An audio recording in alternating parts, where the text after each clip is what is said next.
In Revenge of the Sith, Mace Windu commanded that Anakin stay in the council chambers until he returned from confronting the Chancellor.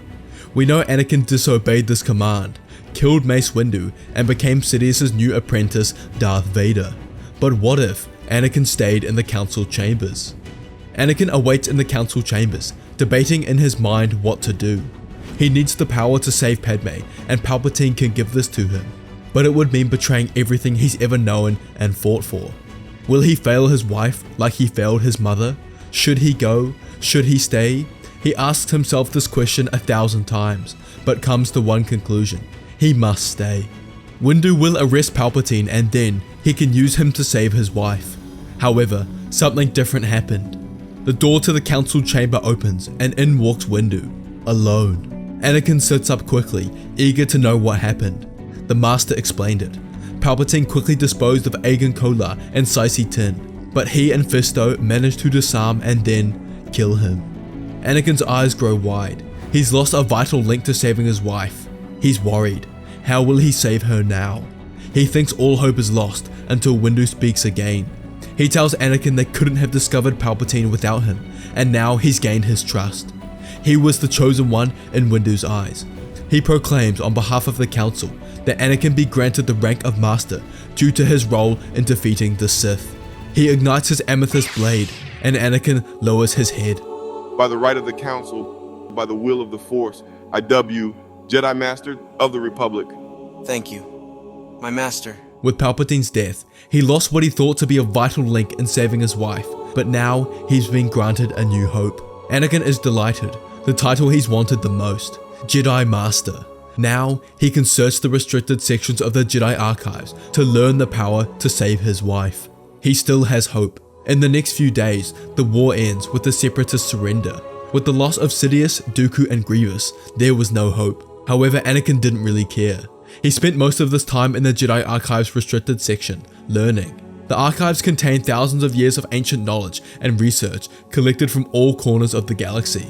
He searches the archives relentlessly, praying that he stumbles upon the power he needs. He spends a lot of this time in the Sith section, reading all there is about the Sith obsession with cheating death, hoping to discover the very power that Palpatine spoke of himself. He had to find it. He had no other choice. One afternoon while he's searching, Yoda comes in. The Grand Master is concerned with how much time Anakin is spending in the archives. He notices what Anakin is looking at and tells the new Master it isn't the Jedi way to control life and death. Death is a natural part of life. Rejoice for those around you who transform into the living force. Mourn them, do not. Miss them, do not. But Anakin seeing Yoda has jogged his memory. He thinks back to the moment Yoda sought out Anakin's help when he was attempting to communicate with Qui-Gon Jinn. He realized he'd never asked Yoda if he was successful. Master Yoda, did you ever manage to communicate with Qui-Gon Jinn? Successful was I. Communicated with him. I did. Managed to preserve his consciousness Qui-Gon has. However, reveal this information to all Jedi. I will not. Master, I need to speak with him urgently. Can you help me? Spoke with Qui-Gon. I have not for some time now. Meditate together and find him we can. Anakin remembered the time he spoke with Qui-Gon on Mortis, and that he could be the key to learning the power over life and death. Before we continue, please check out our Discord server where I am very active with the community. It is a great place to discuss the current shows and news. I'll leave the link in the description below and I look forward to seeing you all there. Okay, back to the video. Yoda and Anakin meditate together. Focus your thoughts on Qui-Gon you must. Channel his image through your mind and body, memory and personality. Then only will he speak to us. They both focus together, synchronizing their powers in the Force to call out to the old Master. Anakin, my boy, it's been a while. Master, is it really you? Yes, Anakin. I'm glad to see I was right all those years ago. You are the chosen one, no doubt about it. Thank you, Master. I'm glad I could live up to your expectations, but I need your help. Anakin looks at Yoda. He knows what he's about to reveal will get him in trouble, but he's desperate.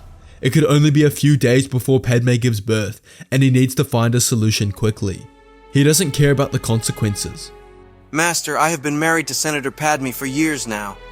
I know it's against the Jedi Code, but I can't live without her. It's difficult to explain. She's pregnant with our first child, but I've been having nightmares of her dying in childbirth. Similar to those I had years ago about my mother that ended up coming true.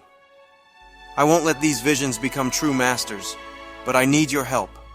You've achieved the power to surpass death. Teach me so I can save my wife, please. Yoda visibly moves and goes to speak, but Qui-Gon interrupts him. Anakin, I've been watching over you for many years now. I've known about you and Padme's relationship since the beginning. I believe it is important for you to develop and cherish those emotions surrounding a relationship. But now you must learn to control them, rather than them control you. You live in constant fear. Everyone can sense it. But we can deal with that later. I have a theory about your nightmares. Darth Sidious was one of the strongest Sith in history. It is possible a Sith of his caliber could plant those dreams in your mind to manipulate you. He looks over to Yoda for confirmation. This is possible, is it not? Possible it is. Qui-Gon. Possible it is. Skywalkers. Fear itself created his visions. Solve this puzzle you might have. It all makes sense to Anakin. He hasn't had a nightmare in the last 3 days. Could it really have been Palpatine planting those visions? Skywalker, discuss your relationship with the Senator. In front of the Council we must. Unacceptable this is. However, the day Senator Amidala gives birth, the full support of the Council you will have. The Senator will survive. Anakin can't help but be satisfied with these terms. He took a risk in exposing himself, but it's worth it. Padme is his life. He will accept whatever the Council decides. The next day, the Council holds a meeting without Anakin.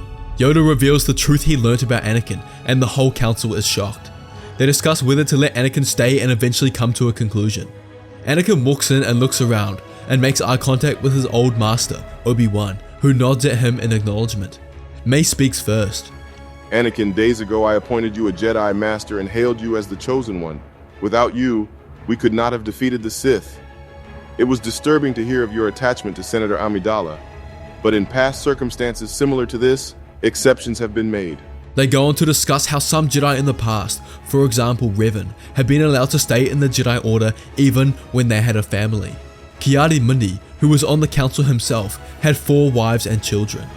Anakin's case is one of those exceptional circumstances. The Republic and Jedi owe him a debt, and now it's being paid. He is allowed to stay in the Jedi Order and as a master on the Council. They have one condition. They would like his children to be trained in the Jedi Order, and he must work on controlling the emotions that accompany his attachments. Anakin agrees to these conditions. Without proper training, his children would be susceptible to darkness, as he once was. But with the guidance from the best of the Jedi Council, including himself, Obi-Wan, and Yoda, together they would ensure they grow strong in the Force. Padme gives birth days later to 2 healthy children, and all is well in the Skywalker household.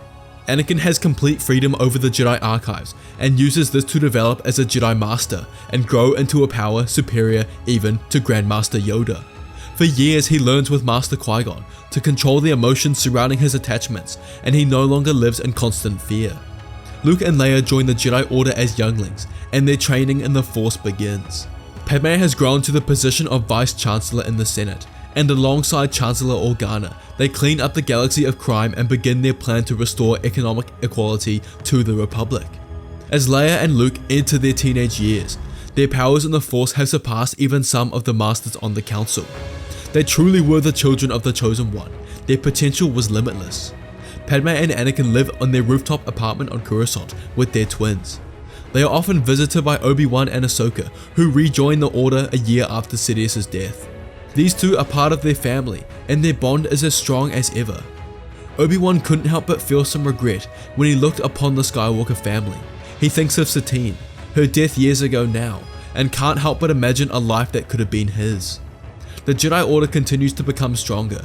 Yoda passes on his teachings from Qui-Gon about the ability to transcend death and preserve one's consciousness in the Force. This technique was only taught to the members of the Council, as to learn the technique you had to be strong enough in the Force. There was peace in the galaxy. War was over. Crime syndicates had been dealt with and the Republic prospered. Yoda died when Luke and Leia reached 19 years old, and it was time the Council voted on a new Grand Master. There was a tie between Anakin and Mace, who agreed to govern the Council as co-chancellors and pull the Jedi Order into a prosperous future.